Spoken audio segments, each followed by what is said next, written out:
परीक्षण, ये है आज का टॉपिक आपका, क्रम व्यवस्था परीक्षण। ठीक है, एक आपको लाइन दी जाएगी या आपको पंक्ति दी जाएगी, उसमें बोला जाएगा कि इतने लोग हैं टोटल, राम इतने नंबर पर है, राम 12वें नंबर पर बैठा हुआ है, उसके दाएं चौथे नंबर पर ये बैठा हुआ है, ठीक है, उसके बाएं 8वें या 7वें नंबर पर ये बैठा हुआ है। तो आपको ये डिसाइड करना है कि वो दाया बाया किसका होता है।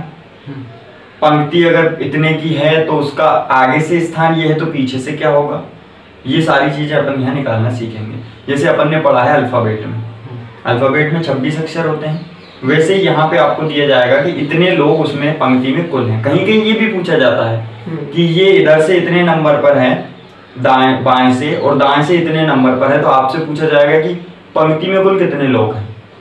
इस टाइप के क्वेश्चन भी बनते हैं। ठीक है, सबसे पहली हेडिंग डालो पंक्ति पर आधारित प्रश्न।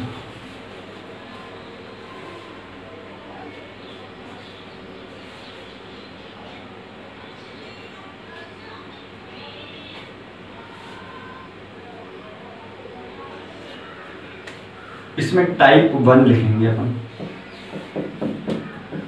पहला टाइप। ठीक है, इसका एक मैं एग्जांपल टाइप में लिखवा रहा हूं, फॉर्मूला बन जाएगा अपने लिए। तो लिख लो, किसी व्यक्ति या वस्तु का एक कतार में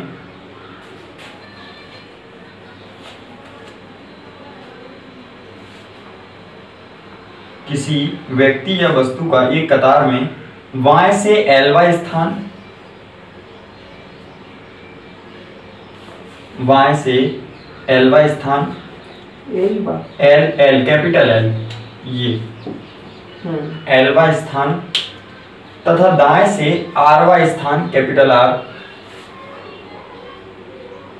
तथा दाएं से आरवा स्थान हो तो कुल व्यक्तियों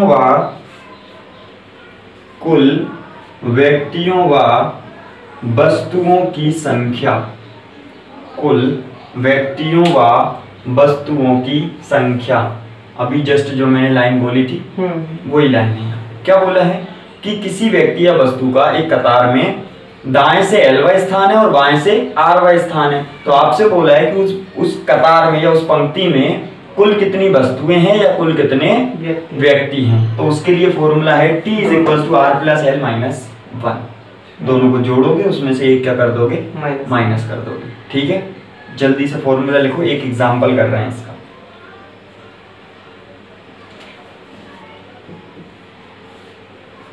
एग्जांपल लिखो, राम का एक कतार में बाएं से 11वां स्थान,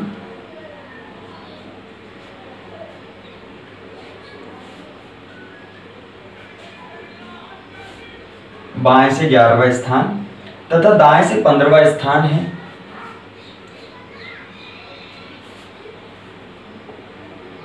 तो उस कतार में कुल व्यक्तियों की संख्या, तो उस कतार में कुल व्यक्तियों की संख्या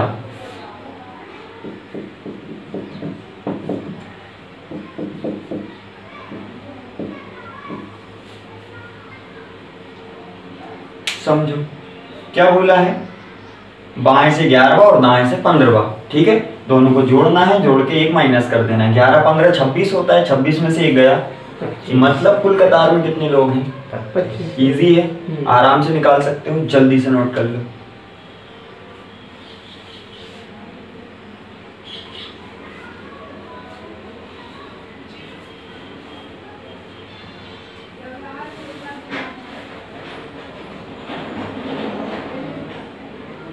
ये टाइप 1 था क्वेश्चन का।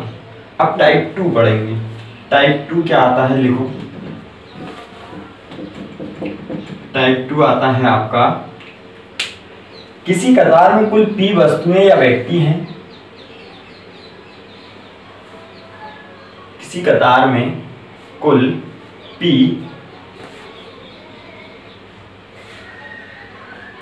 वस्तुएं या व्यक्ति हैं, किसी वस्तु या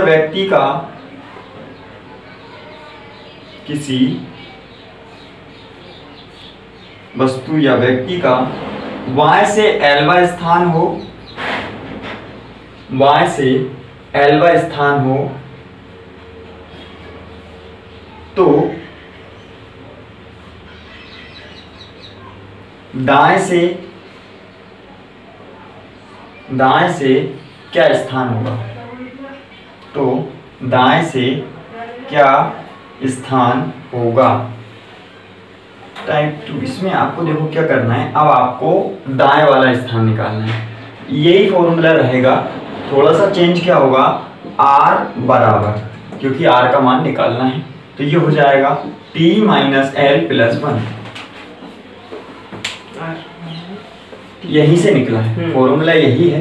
क्या किया है, l को इधर ले गए माइनस एल हो गया, माइनस 1 को ले गए तो प्लस 1 हो गया। ठीक है, तो आपको क्या बोला जाए, अगर पूरा क्या दिया जाए, पंक्ति में कुल लोग दिए जाएं, कुल व्यक्ति वस्तु दिए जाएं, और एक तरफ से दिया जाए, चाहे दाएं से दिया जाए चाहे बाएं से दिया जाए, आप दूसरा निकाल सकते हो। ठीक है, तो इसका टाइप 3 जो है वो भी सेम ही है, वो फिर बस इसी का जस्ट अपोजिट हो जाएगा। जो टाइप 3 है वो मैं लिख रहा हूँ यहाँ पे। टाइप 3 है कि अब आपसे पूछा जाएगा कि आपको दायां तो दिया होगा लेकिन बायां पूछा होगा, तो क्या निकलेगा, L बराबर T minus R plus 1।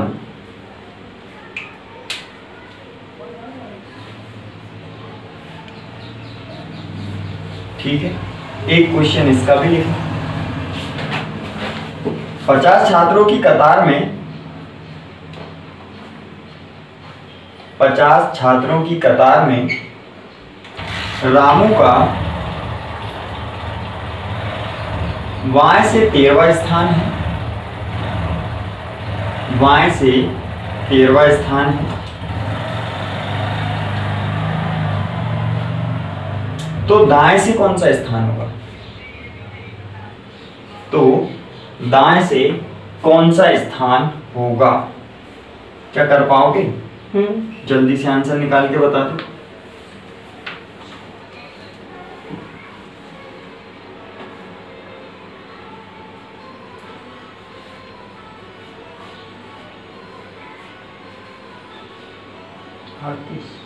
Very good, 38। कैसे, फॉर्मूला क्या लगाना है, किधर से पूछा है, बाएं से, दाएं से, हाँ बाएं से बोल रहा है, तो मतलब राइट से पूछा है। t माइनस एल होगा प्लस 1 होगा, r is equals to t है 50 माइनस l है 13 प्लस 1, 50 में से 13 घटा दो 37 बचा, 37 और 1 38। ये हो गया आपका आंसर, मतलब उसका दाएं से कौन सा स्थान होगा, 38वां। कौन सा स्थान होगा, 38वां। समझ में आ रहा है क्वेश्चन, हाँ। बहुत इजी है, ज्यादा डिफिकल्ट नहीं है। ठीक है, इसका अगला टाइप लिखो, टाइप 4। टाइप 4 है इसका, कतार में बैठे व्यक्तियों या वस्तुओं का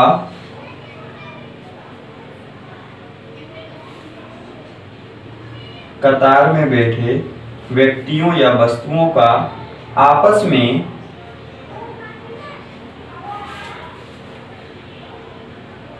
स्थान बदल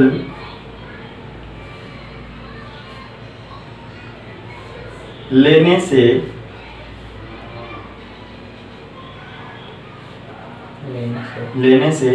उस कतार में कुल वस्तुओं की संख्या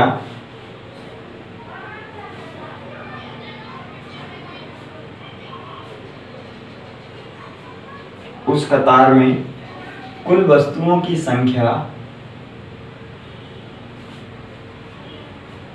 या व्यक्तियों की संख्या, वस्तु या व्यक्ति दोनों की जगह लिख देना। ये फॉर्मूला है, एक की नई स्थिति,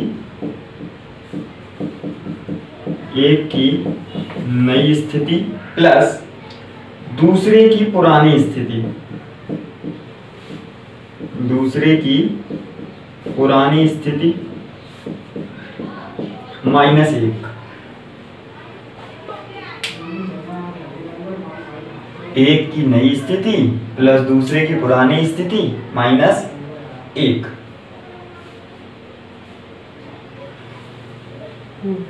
चलो, अब ये जो फॉर्मूला है इसको अप्लाई करना भी आना चाहिए। इसका एक उदाहरण लिख लो जल्दी से। छात्रों की एक कतार में गीता का छात्रों की एक कतार में गीता का दाएं से 11वां स्थान है, दाएं से 11वां स्थान है तथा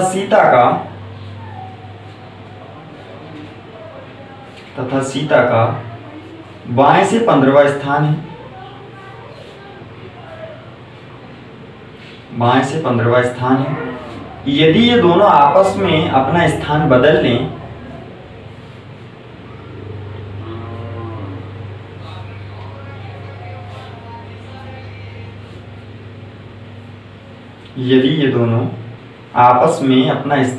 लें तो गीता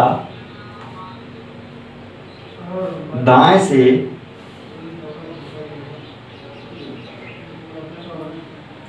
तो गीता दाएं से 17वें स्थान पर आ जाती है।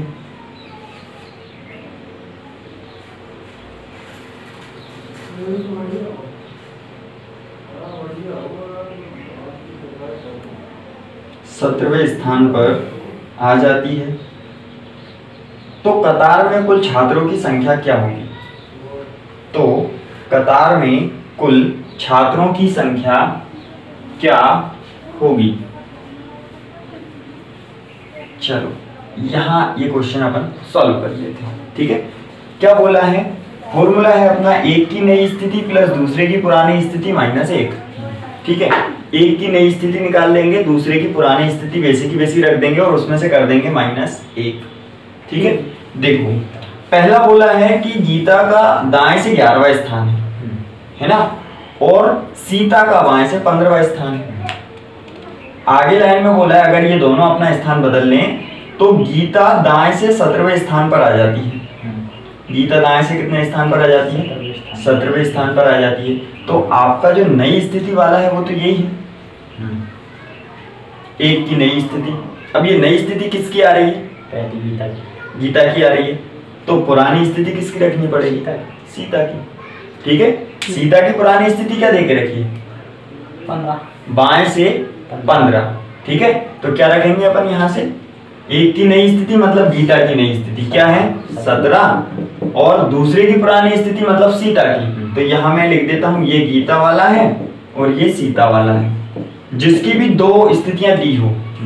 एक की नहीं दी होगी, किसकी दी है? यहाँ गीता की नई स्थिति दी है तो अपन नई में गीता की नई स्थिति रखेंगे जो 17वां उसका स्थान है। दूसरे की पुरानी स्थिति मतलब जिसकी सिर्फ एक ही स्थिति दी है वो है सीता, तो उसकी एक ही स्थिति है और वो कितनी है? 15 माइनस 1, 17 15 32 माइनस 1 आंसर 31वां स्थान। 31 टोटल इसमें व्यक्ति है।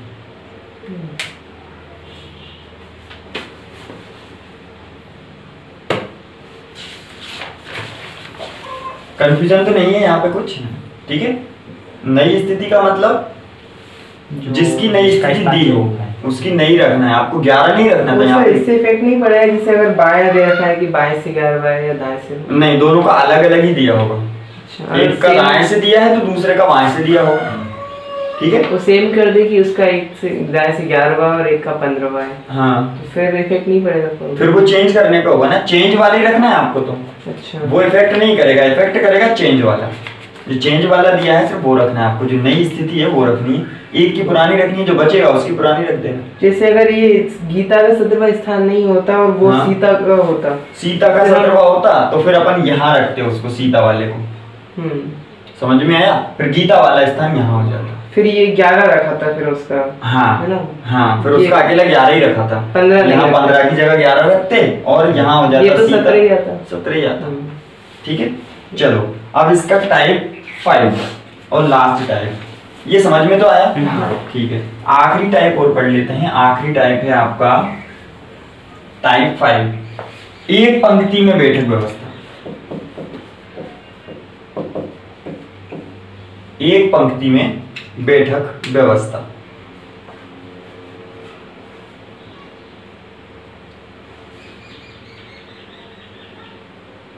देखो यहाँ पे टाइप 5 में अलग से कुछ भी नहीं है, सिर्फ क्या दिया जाता है, एक दी जाती है आपको पंक्ति, उसमें या तो छोटा बड़ा मतलब जो आपका जो प्रश्नों को एक दूसरे से संबंध दिया जाता है, छोटा बड़ा, ठीक है, लंबा या छोटा, ऊंचा या नीचा, ऐसे सीक्वेंस में दिए जाते हैं कि ये उससे बड़ा है, वो उससे छोटा है, वो उससे बड़ा है, फिर आगे आपको पूरा एक सीक्वेंस बना के दे देंगे कि इसमें चौथे स्थान पर कौन है, पांचवें स्थान पर कौन है, छठे स्थान पर कौन है।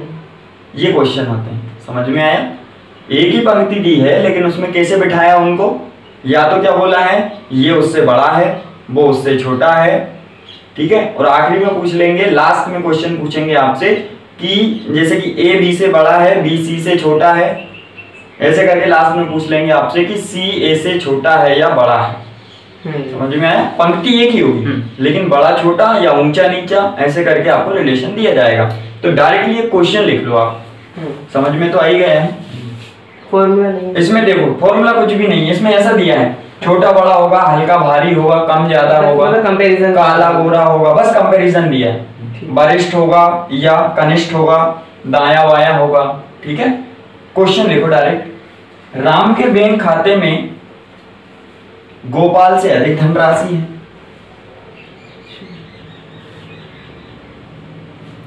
परंतु मोहन से कम है। परंतु मोहन से कम है। अकबर के खाते में अर्जुन से कम राशि है,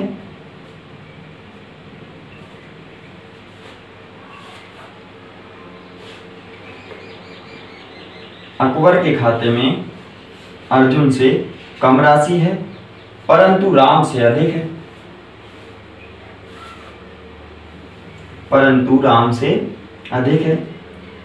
यदि मोहन के खाते में अकबर से कम राशि हो,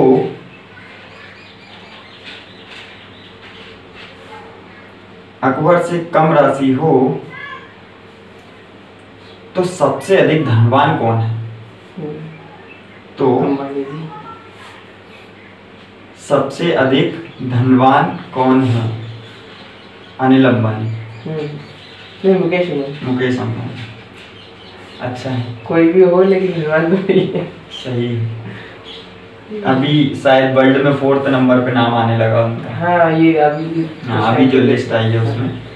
चलो ठीक है, तो ये जो क्वेश्चन है उसमें डायरेक्ट रिलेशन यही दिया है कि बैंक अकाउंट से मतलब धनवान और गरीब से दिया है ना, वही देखना है आपको। सबसे पहला रिलेशन देखो किसका दिया है, राम गोपाल से दिया है। राम का गोपाल से दिया है। राम के बैंक खाते में गोपाल से अधिक धनराशि है, तो अपन ऐसे डिनोट करेंगे। देखो मैंने लिखा राम के खाते में गोपाल से अधिक धनराशि हो गई, ठीक है। दूसरी चीज फिर क्या बोला है आगे, मोहन से कम है, मतलब मोहन इससे भी बड़ा होगा, इस टाइप से, ठीक है। अब आगे क्या बोला है, अकबर के खाते में अर्जुन से कम राशि है परंतु राम से अधिक है। अर्जुन से कम राशि है और राम से अधिक है, मतलब राम से तो वो अधिक है, कौन है, अकबर। लेकिन किससे कम है, अर्जुन से। आगे लाइन पढ़ते हैं। यदि मोहन के खाते में अकबर से कम राशि है, अब जो मोहन है उसके खाते में अकबर से कम राशि है, मतलब इन दोनों के बीच का रिलेशन दे के रखा है। और क्या दे के रखा है कि मोहन जो है वो छोटा है अकबर से, मतलब मोहन के खाते में कम राशि है ना। तो क्या पूछा है, तो सबसे अधिक धनवान कौन है। अब इसको सीक्वेंस जमाना है, अभी जमा नहीं है ये, है ना। तो सबसे छोटा तो गोपाल ही दिख रहा है, लास्ट में लिख लिया गोपाल। उससे बड़ा कौन है, राम, उसके बाद लिख लिया मैंने राम, ठीक है। कंफ्यूजन इन दोनों में था। क्या बोला था कि अकबर की भी राम से ज्यादा है और मोहन की भी राम से ज्यादा है। सेकंड नंबर पे मोहन होना चाहिए ना, सेकंड नंबर मतलब लास्ट से सेकंड नहीं, क्योंकि राम से ज्यादा है वो। राम की गोपाल से तो ज्यादा है लेकिन मोहन से कम है, उसने पहली लाइन में मोहन से तो राम की कम है ना, तो राम ही आएगा सेकंड पे। अच्छा, राम की। ये कंफ्यूजन, वर्ड प्रॉब्लम वाले कंफ्यूजन बहुत होते हैं, ध्यान से करा करो, इसलिए मैं पूरा क्लियर समझा रहा हूँ। ठीक है, गोपाल सबसे कम, उसके बाद राम। कंफ्यूजन इन दोनों में था कि ये दोनों ही राम से बड़े हैं, लेकिन इन दोनों के बीच में रिलेशन दे दिया उसने कि जो मोहन है वो अकबर से कम है, तो तीसरे नंबर पे आ जाएगा मोहन। अपन बढ़ते क्रम में चल रहे हैं, सबसे कम फिर ज्यादा फिर ज्यादा। अब मोहन के बाद कौन आ जाएगा? अकबर। और उसके बाद कौन आ जाएगा? अर्जुन। मतलब अब अगर आपसे पूछे सबसे गरीब कौन, तो गोपाल। सबसे अमीर कौन, तो अर्जुन। अगर गरीब अमीर नहीं होता तो क्वेश्चन था कि सबसे बीच में कौन व्यक्ति है? गरीब अगर बोलता एक पंक्ति में बैठे तो सबसे बीच में कौन व्यक्ति है? मोहन है। ठीक है, दूसरा कौन है? ऊपर से दूसरा अकबर है, नीचे से दूसरा राम है। तो आपको इस सब को सॉल्व करके ये आंसर लेके आना है।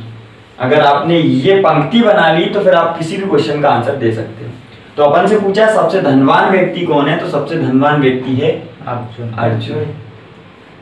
आ गया समझ में? क्लियर? ये आपका 5वां और आखिरी टाइप था इस क्वेश्चन का। अब आपका जो टॉपिक है क्रम व्यवस्था परीक्षण। ठीक है, इतने से ज्यादा इसमें वेराइटीज क्वेश्चन की नहीं है, इतनी ही वेराइटीज हैं। और क्वेश्चन तो हाँ बिल्कुल बिल्कुल।